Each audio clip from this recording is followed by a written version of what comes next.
Muy buenas noches a todos, ¿cómo están? Qué bueno que están conectados con nosotros. Bienvenidos a esta sesión ordinaria del mes de junio de la Asociación Mexicana de Gastroenterología. A nombre de la doctora Alejandra Noble Lugo, que es nuestra presidenta, les damos la más cordial bienvenida. Su servidor, el doctor Nicolás Fernández, yo soy gastroenterólogo, endoscopista y hepatólogo en el Hospital Cristus Muguer San León y soy el secretario de Relaciones Nacionales de nuestra asociación. Me da mucho gusto recibirlos y estamos muy contentos porque el día de hoy tenemos un tema muy interesante que es la endoscopía bariátrica, lo que el gastroenterólogo debe saber. Y tenemos dos ponentes fabulosos, alto nivel académico y alto nivel como personas, son geniales ambos. Entonces vamos a tener una sesión muy nutrida, muy padre. Recuerden ustedes que en el chat pueden ir preparando sus preguntas y para tener un espacio de preguntas y respuestas al final de la ponencia de cada uno de nuestros ponentes. De tal manera que vamos a dar inicio con nuestro primer ponente, que es el doctor Eduardo Ruiz Ballesteros. Él es gastroenterólogo egresado del Hospital Español de la Ciudad de México y es endoscopista egresado del Centro Médico ABC de la misma Ciudad de México. Él tiene un fellowship y certificación en endoscopía bariátrica en Sao Paulo, Brasil, y actualmente trabaja de tiempo completo su práctica clínica y endoscópica en el Hospital Ángeles Puebla.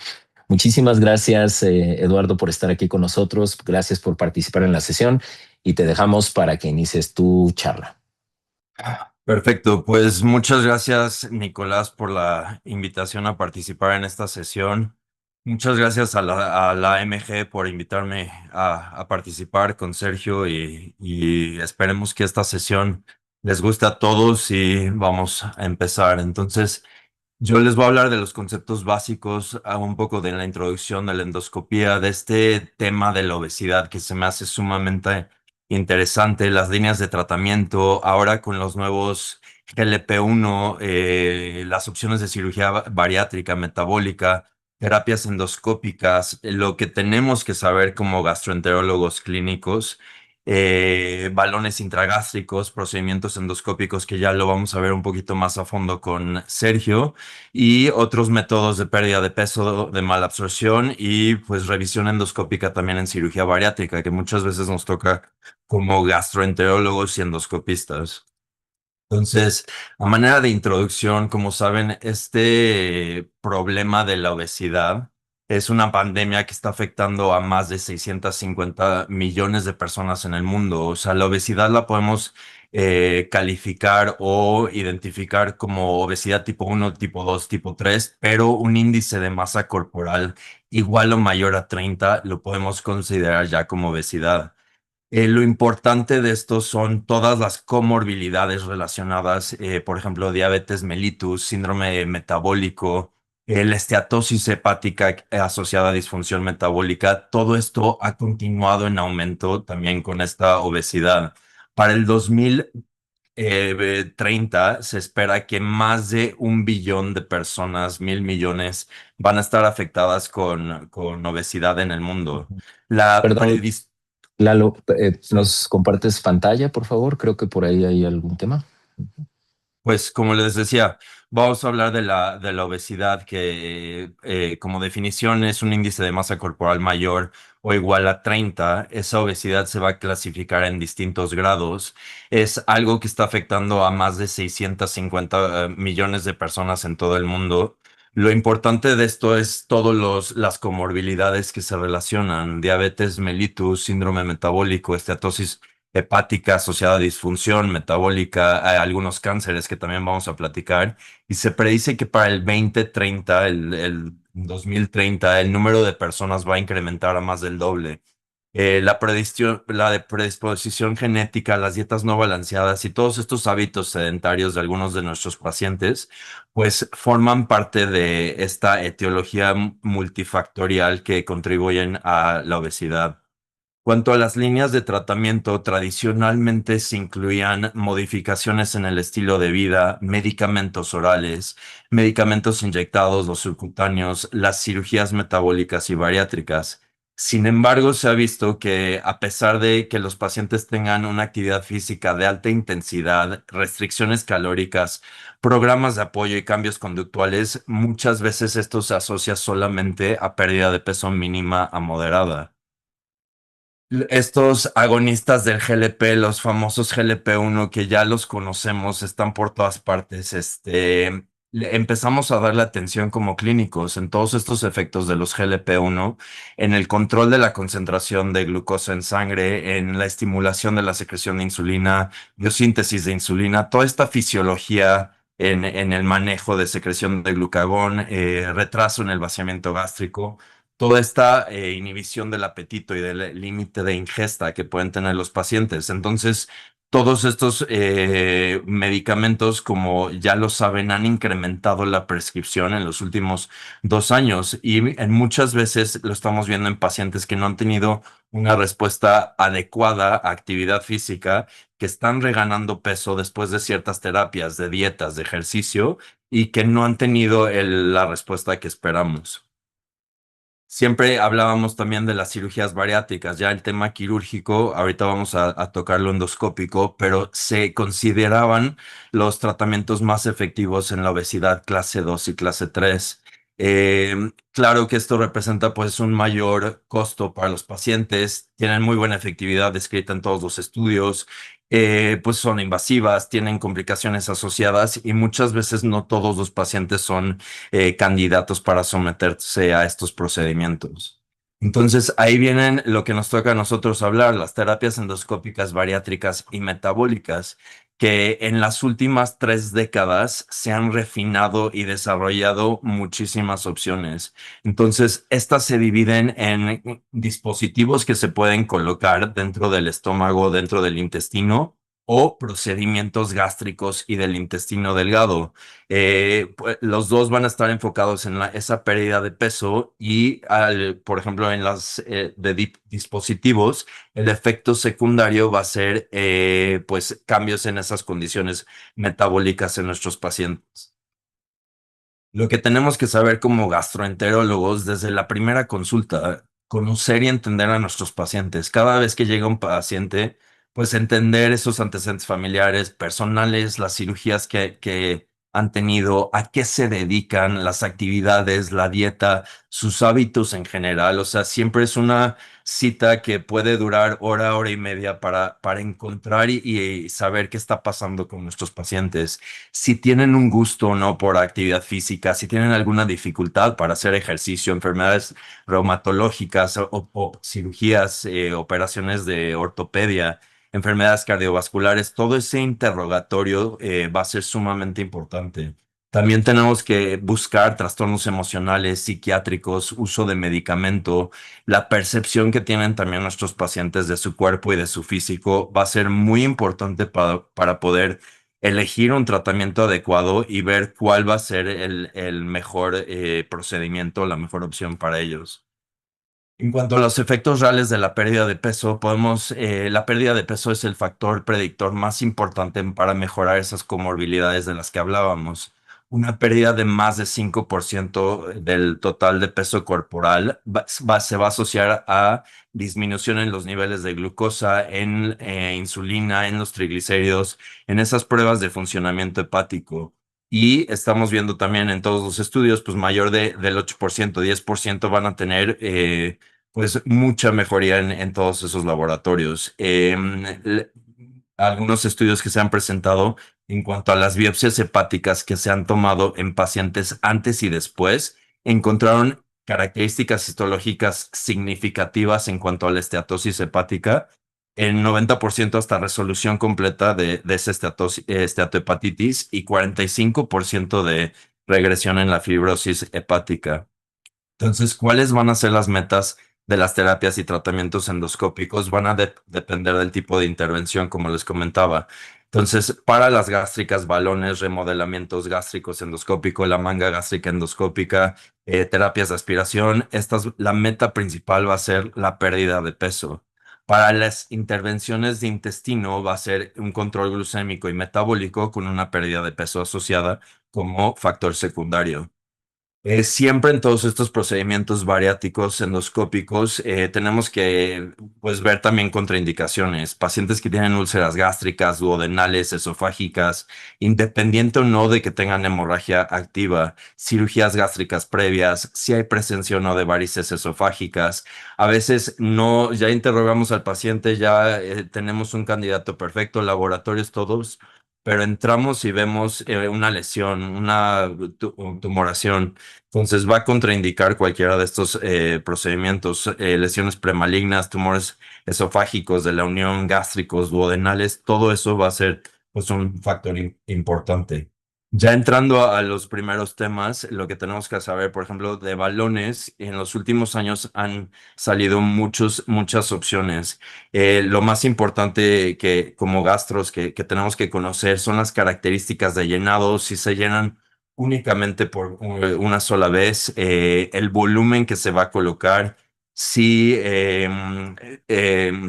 algunos pacientes, perdón, van a requerir mayor volumen o se pueden hasta colocar dos o tres balones dependiendo del paciente. Muchos van a ser de colocación o retiro endoscópico, algunos como el Allurium, pues son deglutibles, se ponen bajo fluoroscopía, pero también esos balones van a tener un tiempo de permanencia en el estómago de 3, 6 hasta 12 meses, que los estudios han demostrado que los balones que tienen permanencia de 6 hasta 12 meses van a tener mayor efectividad y mayor pérdida de peso en los pacientes. En nuestros pacientes, ya que les colocamos los balones, ¿cuáles son los síntomas clave esos primeros 2, 3 días?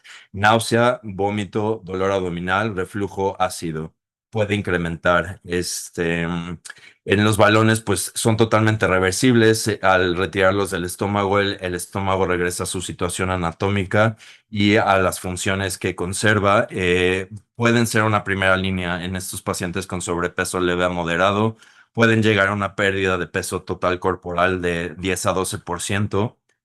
Siempre es importante pues ver qué tipo de balón, ¿no? Al retiro a veces se puede rasgar, ya después balones que llevan más de un año, año y medio, luego cuesta mucho trabajo pues sacarlos, ya ahí se ve todo degradado y siempre les recomiendo hacer una nueva revisión endoscópica. Al estarlo retirando por esófago, siempre es importante ver alguna erosión, checar, no nada más retirar el balón y ya.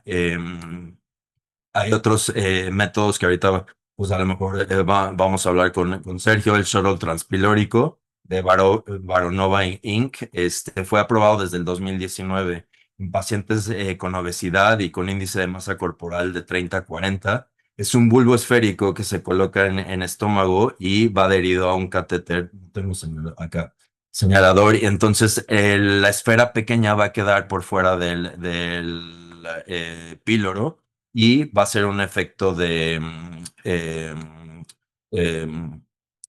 obstrucción, perdón, al tracto de salida, obviamente causando pues mayor retraso en el vaciamiento gástrico y una obstrucción intermitente.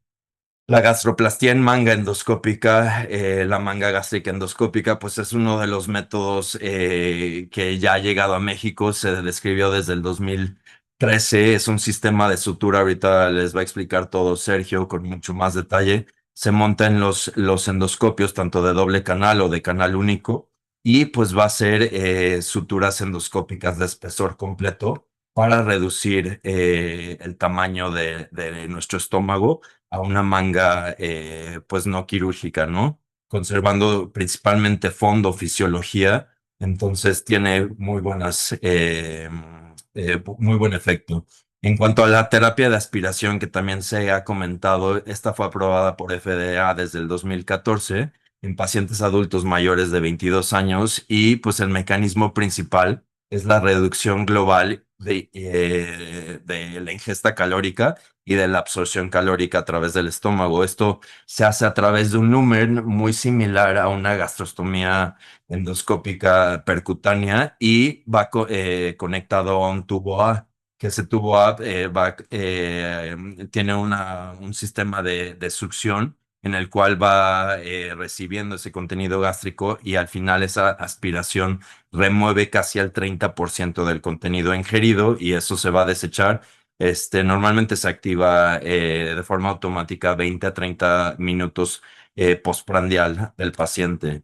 Hay otros métodos como el remodelamiento de la mucosa duodenal, el duodenal mucosal resurfacing, que es conocido como el Revita, el catéter. Entonces ese catéter, perdón, es hidrotermal y va a poder aislar la mucosa de duodenal de las capas más profundas a través de inyección salina y pues hace una ablación de esa mucosa entre la ámpula de Vater y el ligamento de Treitz.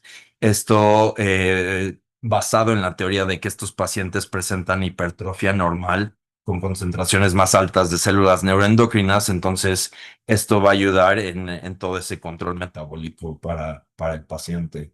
Hay el bypass duodeno-yeyunal con el endobarrier, que es un sobretubo que se coloca, un sobretubo flexible de 60 centímetros, se va a colocar sobre el endoscopio.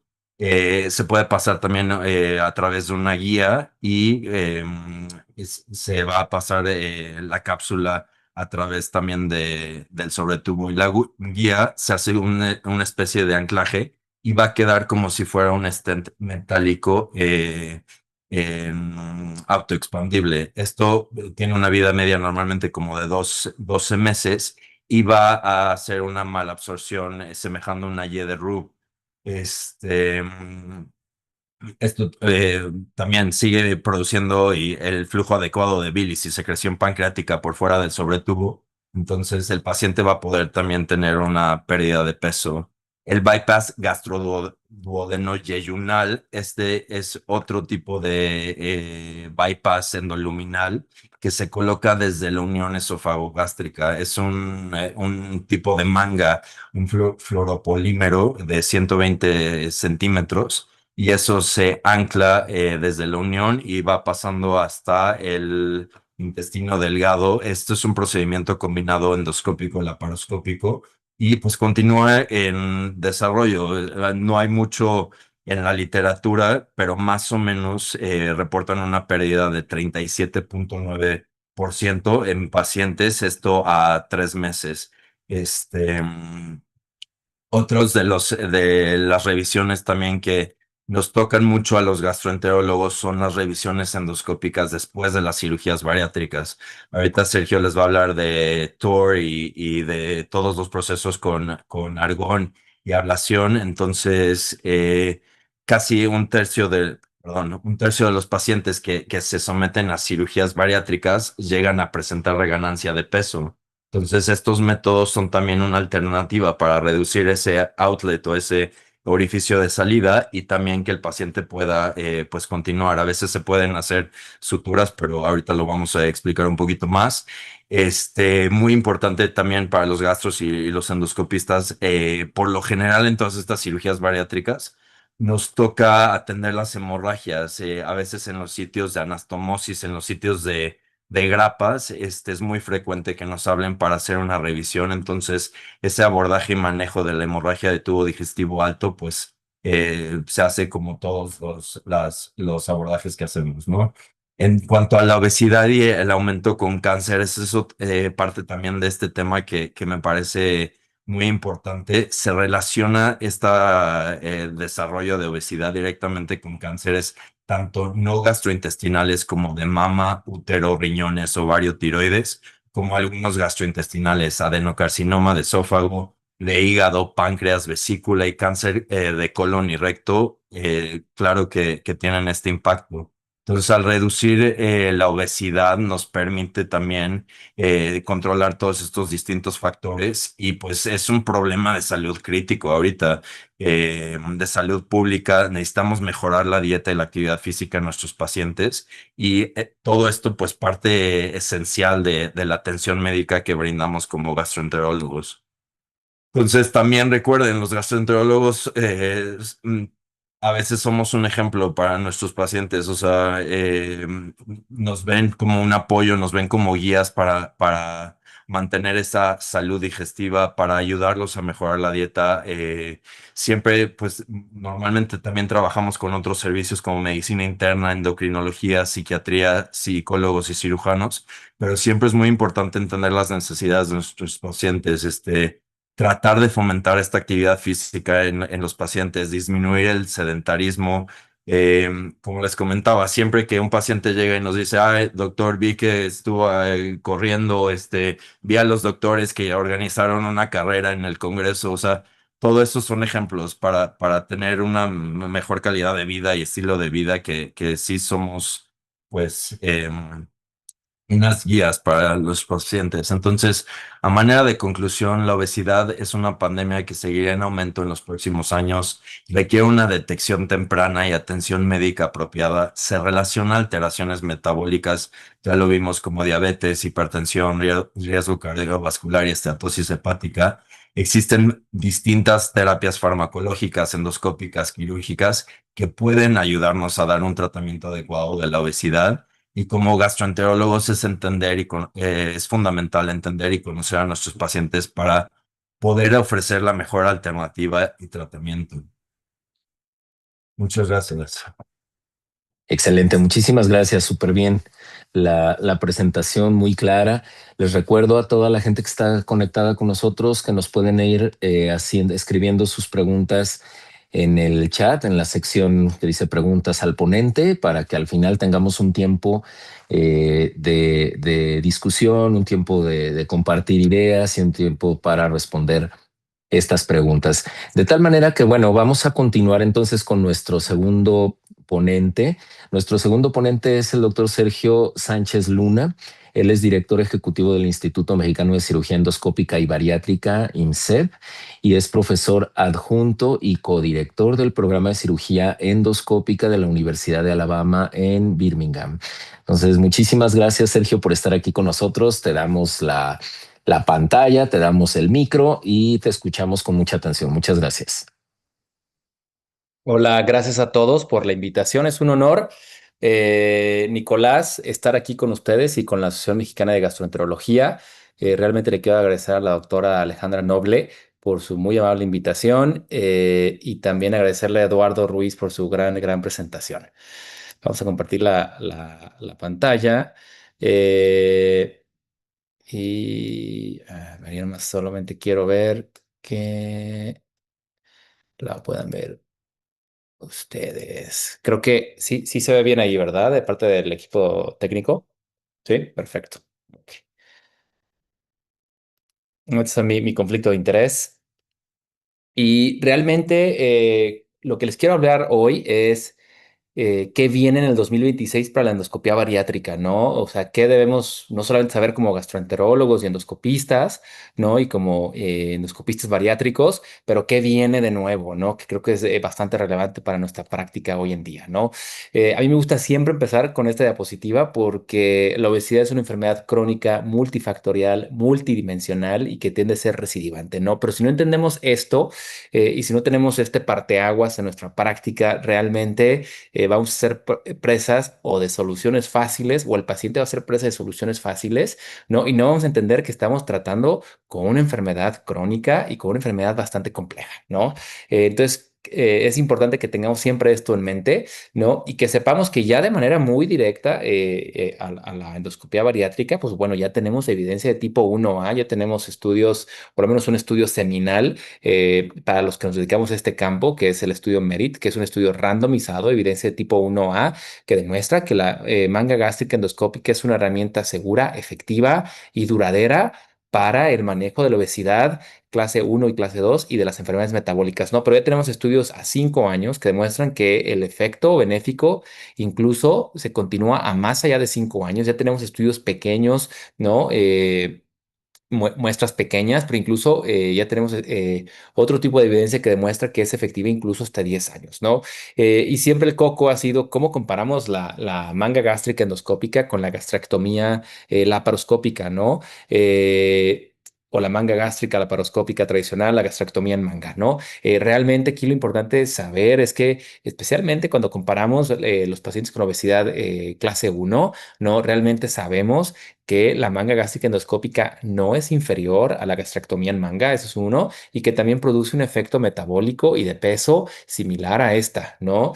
Sin embargo, sí es bien importante saber que la gastroplastía endoscópica o la manga gástrica endoscópica sí tiene una menor tasa de eventos adversos cuando la comparamos con la gastrectomía en manga. Entonces, esto realmente es un plus que se le puede ofrecer al paciente. En mi práctica, estos son procedimientos totalmente ambulatorios, ¿no? El paciente pasa en recuperación 2 horas máximo y se van a casa ese mismo día sin cicatrices en el abdomen, ¿no? ¿Y cómo podemos seleccionar a estos pacientes? También ya tenemos el apoyo, ¿no? De nuestras guías americanas, europeas, nuestras guías internacionales de cirugía que recomiendan a las terapias endoscópicas, bariátricas y metabólicas como una opción terapéutica importante y a considerar en pacientes que tienen un IMC de 27 a 29, ¿no? Con una comorbilidad asociada a la obesidad como es la diabetes, la hipertensión, el muscle D, la apnea del sueño, ¿no? Y la osteoartritis, ¿no? O también en pacientes que tienen un IMC arriba de 30, sin una comorbilidad, o sea, la obesidad, ¿no? ¿Qué es importante tener? Siempre le comento a mis residentes, a mis fellows y a las personas que me toca darles pláticas, que realmente hay cosas que son seminales tener, que es un endoscopista que haga los procedimientos bariátricos, un cirujano bariatra que también apoye, y una nutrióloga, pero realmente, por lo menos nuestra práctica institucional y en el instituto, en el INSEB, lo que tenemos es realmente un grupo multidisciplinario en el cual tenemos un equipo de nutrición bastante complejo, tenemos psicólogos, psiquiatras, internistas, endocrinólogos, y también personas de administración que nos ayudan a navegar esta etapa, este tipo de procedimientos en nuestros pacientes, ¿no? Ya les dio una conferencia magistral Eduardo, ¿no? En el tipo de terapias que hay disponibles, ¿no? Muchas de ellas no disponibles en México, pero realmente son las herramientas que tenemos, ¿no? Pero ¿cómo podemos entrenar, ¿no? ¿Qué debe de saber el gastroenterólogo? Pues bueno, de que como todas las habilidades técnicas en endoscopía es algo que se puede entrenar, ¿no? Y principalmente se empiezan en modelos ex vivo, ¿no? Pero después también tenemos gente que va, que nos visita a los centros, ¿no? Aquí gente que va, que viene de fuera a visitar el centro, ¿no? Que tenemos nosotros y también los cursos que nos toca dar en conferencias como DDW, ¿no? Y también la relación con la industria, que es importante tener el apoyo de ellos, ¿no? Y cómo también todo esto se refleja en realmente un proctoreo, ¿no? Aquí lo van a ver. Este es el caso de uno de mis colegas, Andras Faxo, que es el director de endoscopía bariátrica de la Universidad de Toronto, ¿no? Pero antes de que empezaran ellos el programa en Toronto, Andras vino a visitarme, ¿no? Para que entonces pudiera tener ese proceso de entrenamiento en un modelo ex vivo, ¿no? Y después de tener ese modelo ex vivo, posteriormente poder hacer el primer procedimiento de endoscopía bariátrica en Canadá, el cual tuve el honor de ser el proctor hace ya 2 años, ¿no? Entonces realmente es un proceso que el gastroenterólogo y el endoscopista debe saber que es un proceso que no nace de la noche a la mañana, ¿no? Y que sí hay un proceso muy estructurado de cómo debe de hacerse esto, y ahorita lo vamos a mostrar a continuación, ¿no? Ahora, ¿qué tenemos que saber en el 2026? Por lo menos para los que tenemos una práctica híbrida entre Estados Unidos y México, o los que tienen una práctica en Estados Unidos, ya hay un código de CPT, ¿no? Este es un código en el cual ciertas aseguradoras, después de una aprobación previa, no pueden cubrir un periodo global de 90 días con 3 visitas y visitas con la enfermera, ¿no? En México no se tiene este concepto de qué es el RVUs, pero en realidad son las unidades de remuneración por hacer un procedimiento, ¿no? Son de 12.56 unidades. Hay una cantidad que le queda al hospital, hay una cantidad que también le puede quedar al centro de endoscopia ambulatoria si es que se hace de manera ambulatoria, pero que no cubre una admisión hospitalaria después del procedimiento, no cubre eventos adversos después de una manga, ¿no? Y tampoco cubre las visitas de nutrióloga y de psicóloga, ¿no?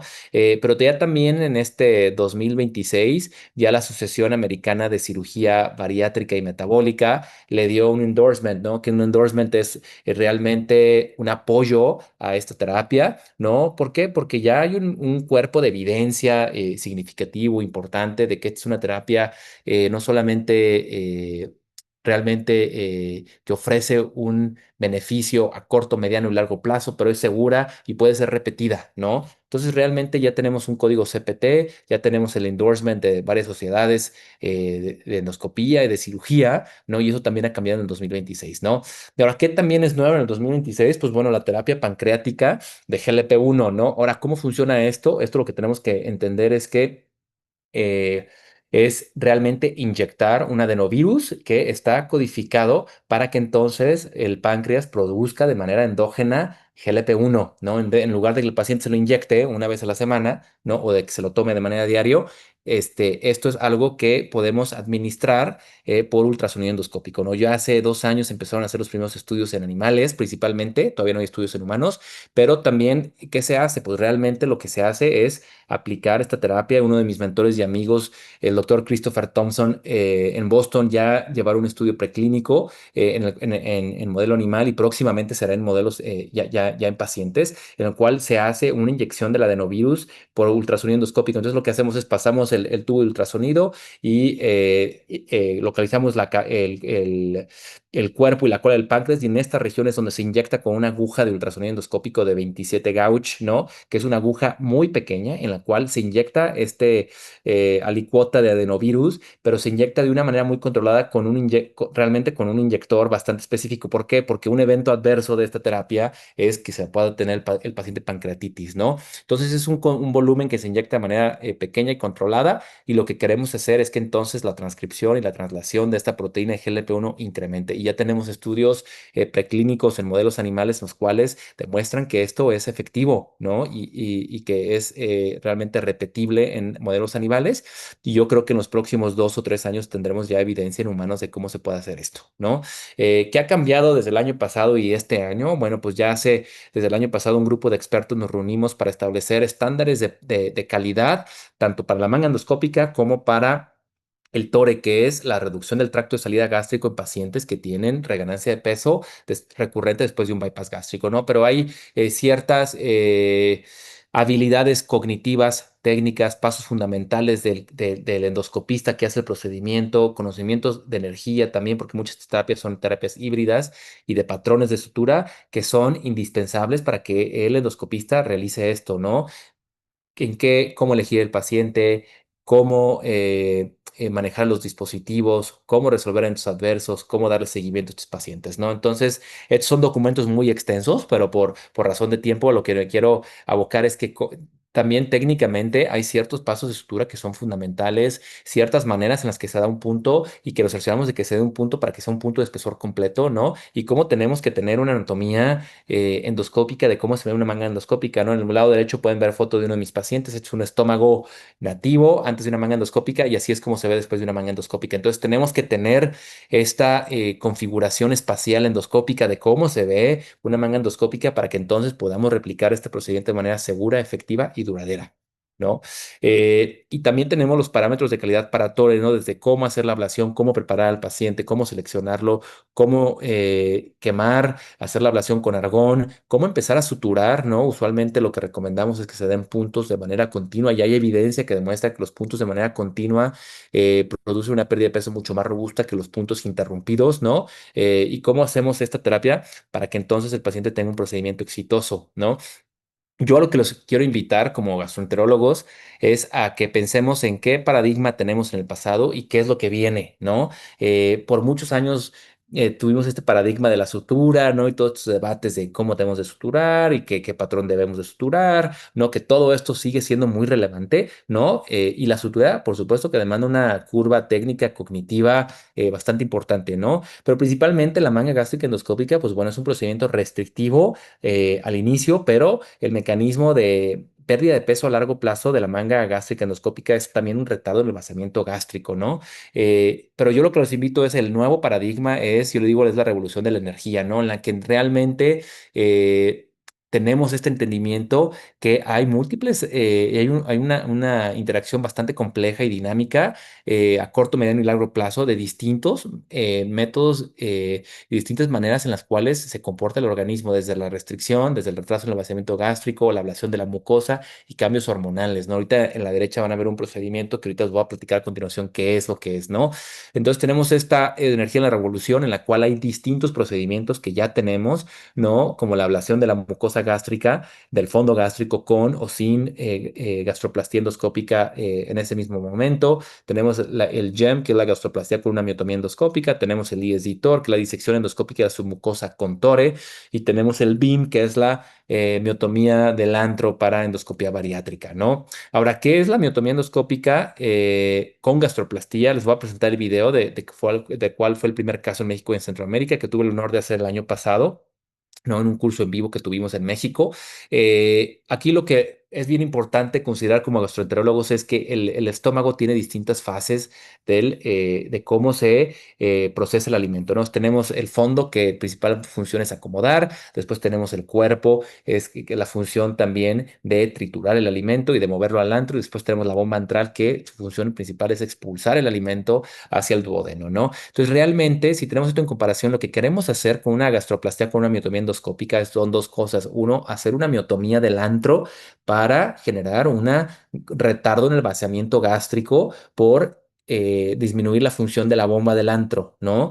Entonces, este es un mecanismo de retardo en el vaciamiento gástrico y en ese momento se hace una manga gástrica, que es un mecanismo restrictivo, ¿no? Entonces, bien importante y los pasos los vamos a ir explicando a continuación, ¿no? Entonces, este paciente es un paciente que tiene obesidad clase 3, no tiene hipertensión, diabetes, el paciente declinó y no quería cirugía. Y aquí lo que estoy haciendo es una inyección de la submucosa 7 centímetros proximales al antro, y estoy haciendo una mucosotomía transversal con un cuchillo de electrodisección que está conectado a una máquina de electrocauterio, ¿no? Y aquí lo que estamos haciendo es hacer esta disección de la submucosa y paramos la disección proximales al antro. Aquí lo que es bien importante que sepan es que hacemos una miotomía del músculo del antro, pero dejamos el píloro intacto. Aquí no hacemos una piloromiotomía, solamente hacemos una miotomía del músculo del antro. Aquí lo que estoy haciendo es cerrar esa mucosotomía con el dispositivo de sutura endoscópica, y después me aboco a hacer una manga gástrica endoscópica. Entonces, lo que estamos haciendo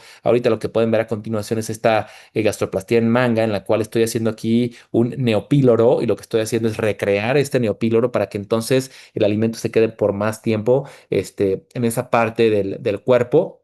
Y después, bueno, estoy siguiendo un patrón de U en el cual pongo de 5 a 6 suturas, de manera distal a proximal, y empezando en la curva en la pared anterior y siguiendo la pared posterior del estómago para recrear una manga gástrica endoscópica. Y así es como queda una manga bastante cerrada, ¿no? En la cual ahí tengo el neopíloro del cual les hablé, y después checo cómo queda la mucosotomía cerrada con sutura endoscópica, que tiene un cierre bastante hermético ahí, ¿no? Entonces, son pacientes en los cuales podemos ofrecer esta terapia dual, ¿no? Con dos mecanismos de acción totalmente distintos y con un procedimiento de endoscopia bariátrica del tercer espacio, ¿no? Ahora, ¿cómo se ve el TORE? El TORE ya se los explicó el doctor Ruiz Ballesteros, ¿no? En su plática anterior. Realmente es una modificación del TORE en la cual lo que estoy haciendo es una disección circunferencial de 360 grados.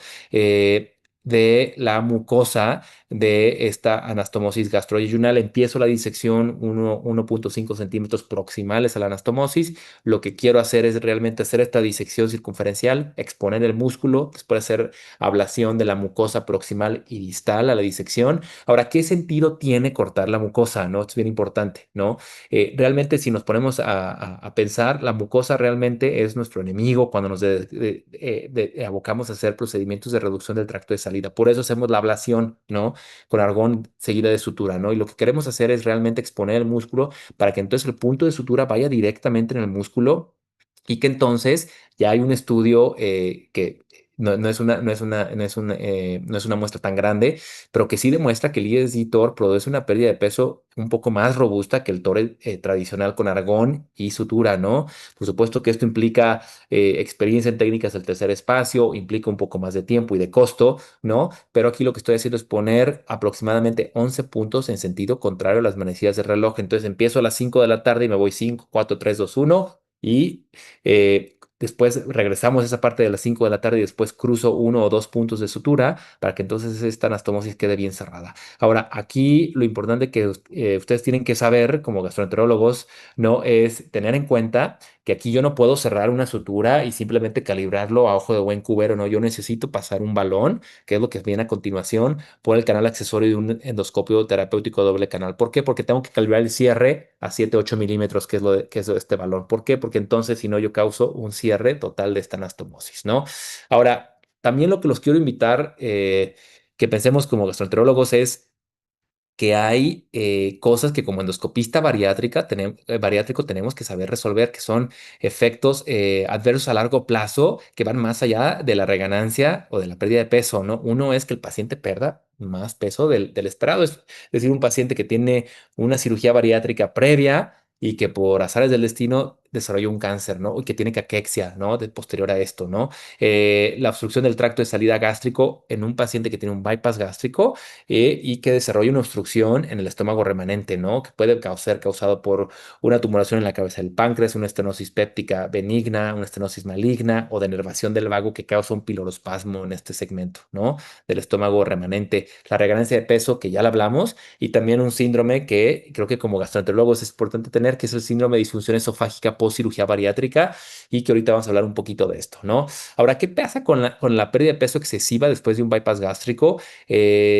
Tradicionalmente, pues bueno, ¿a qué hemos abocado? A poner una gastrostomía en el estómago remanente, ¿no? Pero ya podemos con ultrasonido endoscópico hacer una gastrostomía guiada por ultrasonido endoscópico, que es algo que hago en muchos de mis pacientes, es decir, conectar el estómago remanente con el estómago excluido con una prótesis de deposición luminal, como lo pueden ver aquí, ¿no? Entonces ya hay un estudio multicéntrico reciente de este año que demuestra que es una técnica segura y efectiva para que el paciente tenga una reversión parcial de un bypass gástrico. ¿Por qué es una reversión parcial? Porque la anastomosis queda intacta. Entonces, sí hay cierto volumen de alimento que se va por esta fístula al estómago remanente, pero también hay cierto volumen que pasa por la anastomosis gastrointestinal, ¿no? También hay un estudio en el cual se ponen dos prótesis de posición luminal y después se hace una septotomía entre las dos prótesis de posición luminal. Aquí lo que queremos hacer es hacer una fístula grande gastrocástica para entonces que el paciente experimente reganancia de peso. Sin embargo, también les quiero comentar, ya hace algunos años presentamos esto en la Copa Mundial de Endoscopía, en la cual lo que van a ver a continuación es una reversión total y un bypass gástrico. Aquí ya hice la conexión por ultrasonido, ya hice una gastrostomía guiada por ultrasonido endoscópico. Pueden ver a este paciente que tiene un bypass gástrico, que tuvo una pérdida excesiva de peso por un cáncer, ¿no? Y que después lo que hicimos aquí fue entonces empezar a hacer la gastrostomía, la conexión entre el remanente y el estómago excluido, pero después abocarnos a cerrar la anastomosis gastrointestinal, que es lo que ven a continuación, ¿no? Aquí yo hice ablación y lo que estoy poniendo son puntos de sutura para entonces cerrar esta anastomosis gastrointestinal. ¿Cuál es el objetivo? Pues entonces poderle ofrecer al paciente una reversión no parcial, sino total y un bypass gástrico. Así es como se ve el procedimiento antes de la intervención, la anatomía, y así es como se ve después, ¿no? En la cual ya tengo una gastrostomía del lado izquierdo de su pantalla, ¿no? Una conexión entre el remanente y el pouch, ¿no? El estómago remanente del pouch, ¿no? En el cual el alimento va a entrar por ahí, pero va a entrar también totalmente por ahí. ¿Por qué? Porque ya está cerrada la anastomosis gastrointestinal, ¿no? Entonces, ¿cómo le va a estos pacientes? Pues son pacientes que realmente les va bastante bien, ¿no? Después de que es una reversión, este es el caso de mi paciente, ¿no? De manera muy precisa, en el cual realmente tuvo casi una ganancia de peso significativa que le permitió normalizar su índice de masa corporal, ¿no? Ahora, finalmente el POSET, ¿qué es el POSET? Pues este síndrome que ocurre tiempo dependiente, es una relación tiempo dependiente en la cual realmente la fisiopatología es compleja, pero de manera muy resumida es realmente un esófago que se expone a una presión intraluminal a largo plazo, ¿no? ¿Y qué pasa? Que esta puede ser causada por una estenosis en una anastomosis gastrointestinal de un paciente de un bypass gástrico o un área, como lo pueden saber ustedes, también la gastrectomía en manga causa o ya hay estudios muy importantes que han demostrado que estos pacientes desarrollan reflujo de novo y esófago de Barrett de novo. ¿Por qué? Porque la gastrectomía en manga es un procedimiento bariátrico que genera mucha presión intraluminal. Entonces, esta presión también causa este efecto en el esófago a largo plazo y lo que tenemos que evaluar primero es ver si no hay una estenosis, una angulación de la manga, ¿no? Ver si no hay una estenosis de la anastomosis gastrointestinal. Este abordaje es un abordaje propio, no basado realmente en la evidencia, sino más bien en mi experiencia manejando este tipo de pacientes, ¿no? Pero también este tipo de pacientes pueden generar acalasia, ¿no? Y a veces se tiene que hacer una dilatación neumática o se les puede ofrecer Botox o POEM, ¿no? O una miotomía de Heller también con conversión a bypass gástrico en pacientes que tuvieron una gastrectomía en manga, ¿no? Ahora, ¿cómo evaluamos este tipo de pacientes? Un paciente que me mandaron que tuvo un bypass gástrico, ¿no? Que se desarrolló acalasia, ¿no? Acalasia tipo 2 y que aquí pueden ver un esófago medianamente dilatado. Aquí me cuesta trabajo pasar ese esfínter esofágico inferior y ahí termino en la anastomosis gastroyunal, ¿no? Es un paciente que tiene un pouch bastante chico, como de unos 2,5 centímetros, una anastomosis que no tiene una estenosis, paso el probe de Flip, ¿no? Aquí este paciente tiene un diámetro de 5,7 y un índice de distensibilidad de 0,7. Esto quiere decir que esto es un esfínter esofágico inferior que no relaja, ¿no? Entonces, después de esto, lo que me evoco es hacerle un procedimiento de cirugía del tercer espacio, que es el POEM, ¿no? Este es un abordaje posterior en el cual estoy haciendo una mucosotomía, haciendo una disección endoscópica de la submucosa, diseccionar la submucosa, hacer el túnel, ¿no? Que son los pasos del POEM, y extender este túnel submucoso hasta 2 centímetros por debajo del esfínter esofágico inferior y paro justamente ahí proximal a la anastomosis gastroyunal, ¿no? En este paciente, pues bueno, si corto más en el cardia no hay ningún problema porque es un paciente que tiene un bypass gástrico, entonces el reflujo no representa un problema en este caso. Y aquí lo que estoy haciendo es una miotomía selectiva en el esófago proximal y después cuando llego ya a la unión gastroesofágica, al esfínter esofágico inferior y en el cardia, pues me aboco a hacer una miotomía de espesor completo, como lo pueden ver ahí, ya pueden ver la serosa ahí abajo, ¿no? Después de esto, lo que quiero hacer es vuelvo a pasar el probe de EndoFlip. Este paciente ya tiene un diámetro de 15, que es un diámetro normal. No debería tener disfagia este diámetro este paciente y un índice de distensibilidad de 4,2, el cual también es normal, ¿no? Por Flip. Entonces ya después de esto yo confirmo que mi miotomía fue completa, ¿no? Y me aboco a cerrar esta mucosotomía con clips endoscópicos, ¿no? Entonces esto es un manejo del POSET manifestado como acalasia en esta población de pacientes, ¿no? Ahora, ¿qué obstáculos tenemos a los que nos dedicamos a manejar endoscopia bariátrica y medicina de obesidad? ¿Qué obstáculos tenemos? Pues que hay resultados heterogéneos con todas las terapias, ¿no? Que hay un acceso limitado a la cirugía, que también hay un alto costo del medicamento, de la cirugía y de muchas intervenciones de endoscopia bariátrica, ¿no? Pero que también ya hay estudios de costo-efectividad que demuestran que después de un par de años realmente se recupera el costo de esta inversión, ¿no?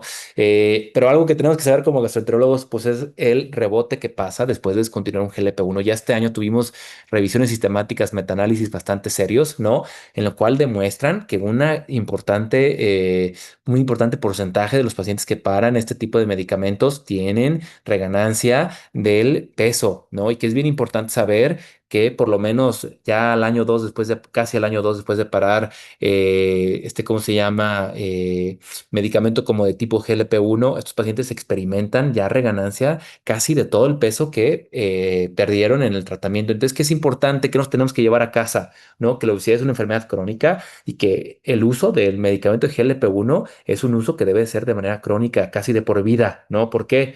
Porque entonces, si no entendemos no entendemos que la obesidad es una enfermedad crónica, ¿no? Y que tenemos que platicar con el paciente, ¿no? Esto no es un medicamento que decimos, oye, pues tómatelo 6 meses, ¿cómo te va? ¿Por qué? Porque el paciente, la gran mayoría de los pacientes van a reganar el peso que pierden, ¿no? Es un medicamento que debe considerarse de usarse a largo plazo, ¿no? Ahora, si comparamos la endoscopia bariátrica con el GLP-1, debemos de escoger entre uno u otro. Realmente es una diapositiva que comparto de una de mis colegas y amigas, Alison Schulman, ¿no? En la cual realmente, pues bueno, siempre existe un rol para la endoscopia bariátrica a pesar de la popularidad de los GLP-1. ¿Por qué? Porque realmente los pacientes pueden experimentar reganancia de peso, pueden hacer un plató del peso después de que paran el GLP-1. Puede haber intolerancia a los eventos adversos del GLP-1, principalmente cuando empezamos a subir la dosis del GLP-1, ya las dosis que tenemos que subirlo, ¿no? Puede haber contraindicaciones al GLP-1, ¿no? Puede haber cuestiones de no continuar la terapia a largo plazo. De hecho, muy pocos pacientes, 30% de los pacientes que están en un GLP-1 van a continuar el GLP-1 después de un año. Entonces, muy pocos pacientes continúan esto después de un año. Y pues bueno, hay también pacientes que no responden por una predisposición genética, ¿no? Entonces, realmente yo lo veo más como una sinergia, ¿no? Y que entre más terapias, pues más opciones, ¿no? Pero realmente ese es mi abordaje, un abordaje pragmático que no considero ahorita también las terapias de intestino delgado, pero que claramente tendrían un rol en esto, en el cual realmente después, dependiendo el tipo de paciente, si es un paciente que no toleró el GLP-1, que no ha tenido cirugía, un paciente que tuvo cirugía bariátrica o lo que fuere, podemos personalizar el abordaje a este tipo de pacientes, ¿no? Y pero ya para concluir, realmente es importante que sepamos que tenemos que tener un abordaje personalizado y longitudinal. ¿Por qué? Porque la obesidad es una enfermedad crónica, ¿no? Pero una terapia endobariátrica óptima tiene que ser segura, tiene que repetirse, pero que es importante que sepamos que hay estándares ya descritos en la literatura de calidad. Aquí no es, oye, tomé un curso de un día y ya me puedo poner a hacer esto. Realmente es un proceso, ¿no? En el cual sí hay un abordaje que es en ex vivo, hay un abordaje de seguir de practicar en modelos ex vivo, hay un abordaje de proctoraje y todo tiene que hacerse de esa manera. ¿Por qué? Porque queremos que el procedimiento sea repetible, sea seguro y sea efectivo y duradero, ¿no? Y que realmente los invito yo a pensar que ya hay nuevos abordajes de energía, de ultrasonido endoscópico, de terapia pancreática con GLP-1, que es importante cómo esto también redefine el manejo de la obesidad, ¿no? Y sin más por el momento, les agradezco su atención, es un honor y fue haber estado aquí con ustedes y creo que abrimos la tribuna para preguntas y respuestas.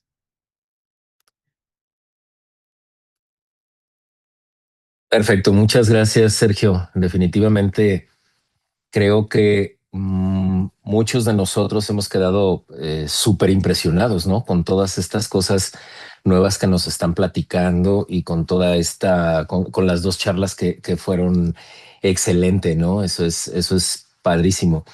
Yo creo, desde mi punto de vista, que debemos hacer énfasis en lo que ambos dijeron. Desde mi punto de vista, contigo, Lalo, la concientización de que debemos darnos cuenta de que la obesidad es un problema de salud, de que la obesidad en la hora, pues con la nueva clasificación de preclínica y subclínica, pues ahora hay que darnos cuenta si está asociada o no a este tipo de enfermedades crónicas, diabetes, esteatosis hepática, esta enfermedad renal, enfermedad cardiovascular, todas estas cosas, porque no solamente vemos a nuestro paciente desde el punto de vista cuadrado, ¿no? Así la parte gastrointestinal. Entonces, debemos darnos cuenta pues de todo lo que está alrededor. Y yo creo que te preguntaría, en base a algunas preguntas que hay por acá, ¿qué opinas tú y si sabes de cuántos centros, si es que los existe, de centros multidisciplinarios que hagan este tipo de cosas? Sergio nos decía hace un momento, claro que tenemos que tener una preparación muy específica para esto, como ustedes la tienen, pero,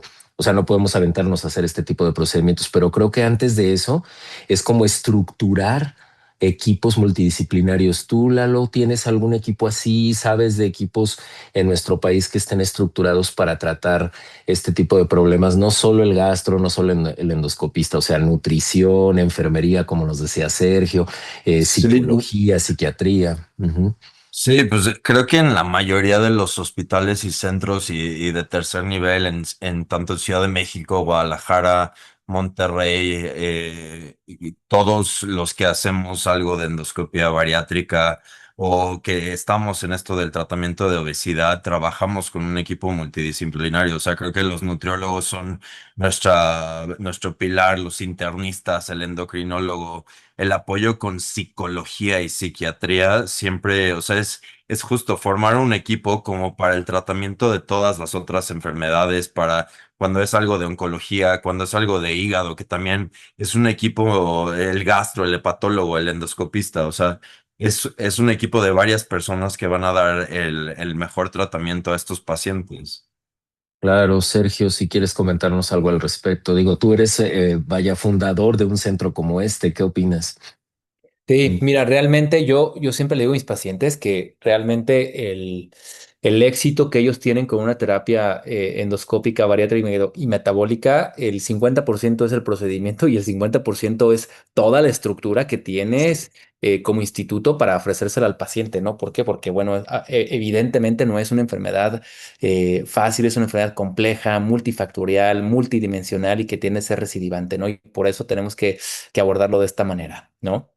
Así es, sí, definitivamente. Y algo que yo creo que también es así como muy, muy importante es, ¿tú qué nos dirías, Sergio? O sea, seguramente todo el público nos quedamos así de que, ok, pues tenemos un buen de procedimientos, un montón de técnicas, un montón de cosas como estas, pero ¿cuándo es cuando consideraríamos someter a un paciente o preferir, digamos, de alguna manera a un paciente a un procedimiento endoscópico bariátrico en lugar de un procedimiento quirúrgico, digamos, convencional o más conocido para nosotros, ¿no? Manga gástrica, bypass, cosas como estas. O sea, ¿seguimos tomando en cuenta el índice de masa corporal o ya tomamos en cuenta la nueva clasificación de obesidad? O sea, ¿cuándo consideraríamos que deberíamos someter cuándo debemos considerar este tipo de procedimientos en estos pacientes? Claro, mira, yo creo, aquí bueno, es bien importante, digo, que el público sepa que el índice de masa Sí. corporal no es la medida más sensible de la severidad de la obesidad, ¿no? Esto es bien importante, ¿no? ¿Por qué? Porque, por ejemplo, tenemos poblaciones como las asiáticas en las cuales ya la obesidad empieza a un índice de masa corporal mucho más baja, ¿no? Entonces, que es importante saber que sí es importante el IMC, no lo es todo, ¿no? Tenemos que tener también estudios de impedanciometría, ¿no? Que nos permiten también clasificar la obesidad. Oye, ¿sabes qué es más obesidad periférica, obesidad visceral, el porcentaje de músculo, ¿no? Porque evidentemente cualquier terapia, incluso el GLP-1, lo que hace es también produce una pérdida de masa magra, ¿no? Y es también saber cómo vamos evaluando al paciente, ¿no? Que es algo que hacemos nosotros, incluso los pacientes que me toca prescribirles medicamentos, ¿no? En los cuales también tienen un seguimiento muy preciso de esto, ¿no? Pero yo te puedo decir que realmente hay muchos pacientes que vienen a verme. ¿Por qué? Porque no quieren una cirugía bariátrica, ¿no? A pesar de que cumplen criterios, yo por ética de profesión les digo, a ver, cumples criterios, evidentemente no vas a tener la pérdida de peso de un bypass gástrico o de un switch bilioduodenal, lo que fuere, ¿no? Pero es bien importante que el paciente sepa, ¿no? Tener expectativas realistas, ¿no? Pero también el paciente tiene que tener opciones. Hay pacientes que de manera muy genuina no quieren tener una cirugía bariátrica, ¿no? Y que tenemos que ofrecerles opciones mínimamente invasivas que puedan ayudarles a tener una mejor salud metabólica y un peso más saludable, ¿no? Siempre y cuando sepan esto, pero yo creo que realmente desde pacientes que tienen sobrepeso y que no quieren usar un GLP-1 o que usaron un GLP-1, paciente tiene un IMC de 27, usó 2, 3 GLP-1, no le cayeron bien, no quiere un balón intragástrico, etcétera, ¿no? A pesar de que un IMC, o sea, un paciente puede tener una modificación en el estilo de vida con dieta, ejercicio, lo que fuera. Hay pacientes que fallan esto y son pacientes que se les puede hacer, ya tenemos evidencia de que se le puede hacer una gastroplastía en manga a esta población con sobrepeso también. Ah, claro que sí. Sí, yo creo que eso es súper importante. Y alguien comentaba también en el chat y bueno, en base a los comentarios que hacías, Lalo, de definitivamente que la obesidad está relacionada a más de 10 tipos de cáncer, ¿no? En general, o sea, para ser específicos, 13 que son los más, digamos, comunes por múltiples mecanismos, ¿no? Múltiples mecanismos, sobre todo pues por resistencia a insulina y por mediadores, digamos, como hormonales, pero ¿cuántos pacientes como estos se acercan a ustedes para tratar su obesidad por miedo al cáncer, por ejemplo, ¿no? En este contexto, de decir, es que yo sé que si tengo obesidad, tengo más riesgo de cáncer, no quiero estar obeso. ¿Cuántos pacientes como esos se acercan a ustedes para pedir un procedimiento bariátrico por esa razón? Lalo, O sea, como de primera instancia, creo que no lo hacen no, por el exacto. cáncer. Sí, lo que dice Sergio, los pacientes, la mayoría llegan y te dicen, es que no quiero una cirugía, no quiero Ujú, operarme. Entonces, ujú. ahí vienen todas esas opciones endoscópicas. Pero, pues sí, creo que esto lleva, o sea, estas clasificaciones de subclínica o las nuevas clasificaciones al final es evitar las complicaciones. O sea, se tiene que hacerlo todo lo posible por prevenir y por disminuir las complicaciones asociadas a la obesidad. Entonces, al final tenemos que dar un tratamiento, pues, correcto y apropiado para los pacientes. ¿Para qué nos vamos a Claro, esperar hasta que hayan complicaciones? claro, O sea, claro. eso nos descontrola todo, ¿no? Absolutamente. Sergio, ¿te pasa a ti eso, que llegue la gente con temor de tener cáncer asociado a obesidad? O... Fíjate que no, pero yo creo que Ujú, no lo hacen también porque lo desconocen como un exacto. factor de riesgo, Es ¿no? Pero correcto, es bueno, pues siempre se los correcto. platicas, ¿no? Y creo que una vez que uno hace ese trabajo de informarlo sobre este riesgo, creo que también Ujú. es parte de algo que influye, ¿no? En esta decisión, pero no lo hacen por desconocimiento genuino, de verdad. Claro, claro, sí.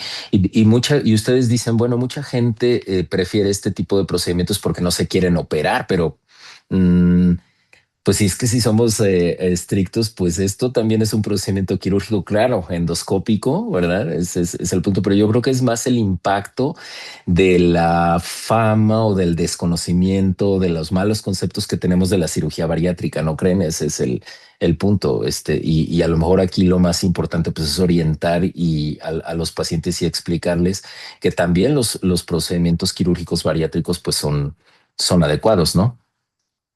Ujú. Correcto. Sí, creo que Así también es. hay una pregunta en el Ujú, chat de, ujú. creo que se refieren como a la manga gástrica, que si se toma Ahí un es donde órgano iba. adyacente, ¿no? Es Y justo. realmente Ajá. sí se puede agarrar algún órgano adyacente, es algo que siempre los ponemos en el consentimiento informado. De hecho, parte de los parámetros de calidad que describimos es cómo se identifica cuando el hélix, cuando un forceps agarra un órgano, una estructura, ¿no? Que puede ser la vesícula, que puede ser el vaso, que puede ser el omento, que puede ser el peritoneo, ¿no? Que son las estructuras que se pueden agarrar, ¿no? Te puedo decir que sí hay casos descritos en la literatura sobre esto, ¿no? Pero evidentemente sí es saber, y esta es una maniobra táctil y visual de cómo se ve un punto de espesor completo, esa es una, cómo se siente, y dos, de la retracción que tienes, ¿no? Si tú sientes mucha resistencia, si ves medio un chipote, pues aguas porque estás agarrando algo Sí. fuera, le das vueltas al sentido contrario a las manecillas del reloj para tratar de desenchufarte o desagarrarte de lo que está agarrando, pero sí tienes que tener un entrenamiento adecuado para tratar de disminuir este riesgo lo más que se pueda. También la posición en la que pones al paciente para una manga gástrica endoscópica, que le decimos es una posición, le decimos lazy left lateral, que en realidad es un decúbito lateral muy aguado, no tan, haz de cuenta, si lo ves así en la cámara, ¿no? Ujú. En lugar de que esté así de cúbito lateral izquierdo, ¿no? Pues en realidad es así como unos 15 grados, ¿no? Unos 20 grados. Bien. ¿Por qué? Porque entonces en esa posición la vesícula se mueve lejos del estómago, ¿no? Y ese es uno de los trucos, ¿no? Que hacemos para posicionar al Claro. paciente, ¿no? Totalmente entendido. Perfecto. Pues muchísimas gracias a ambos. Creo que hemos tenido una sesión muy rica en conocimientos, muy rica en imágenes, muy rica también en el sentido de concientización, ¿no? Del manejo de la obesidad y definitivamente el abrirnos el panorama de tantos procedimientos y situaciones nuevas que tenemos aquí. No me resta más que agradecerles a ambos, doctor Eduardo Ruiz Ballesteros y doctor Sergio Sánchez Luna. Muchísimas gracias por haber aceptado la invitación para participar aquí con nosotros en esta sesión. Muchísimas gracias. Muchas gracias. Gracias a todos. Gracias, Sergio, por participar. Nico, por la invitación. A la doctora Noble, a la MG. Muchísimas gracias. No, hombre, gracias a Gracias. ustedes. Gracias a ustedes, fue un honor. Perfecto. Gracias, Nicolás. Gracias, Eduardo. Y gracias también a la doctora Noble por la invitación. Que tengan buenas Muchas, noches. Hasta muchas luego. gracias. Para cerrar la sesión, nada más les quiero pasar equipo de staff, si me hacen favor de pasarme los banners de las próximas sesiones del mes de julio. Como ven ustedes, tenemos una sesión que va dirigida específicamente a gastroenterología pediátrica, bases de la composición corporal en pediatría. El próximo jueves 9 de julio 2026 a las 20 horas tiempo Ciudad de México. Los esperamos a todos conectados en estas sesiones nuevas del grupo de pediatría que está con muchas ganas y muy pujante para estas sesiones, también nuevas sesiones de pediatría. Estén muy al pendiente de todas nuestras redes. Ahí es donde estaremos anunciando todo esto, ¿no? Y la siguiente sesión mensual que corresponde al mes de julio, sesiones como esta, pues es la sesión que corresponde al tema progresión de la obesidad infantil a la edad adulta, las implicaciones gastrointestinales y riesgo oncocardiometabólico, que está muy relacionada a todo lo que hemos estado hablando en este momento. Es el próximo miércoles 22 de julio 2026, 20 horas, Ciudad de México. Los esperamos a todos conectados. Pues muchísimas gracias, que tengan muy buena noche, descansen y nos vemos en la próxima. Gracias a todos.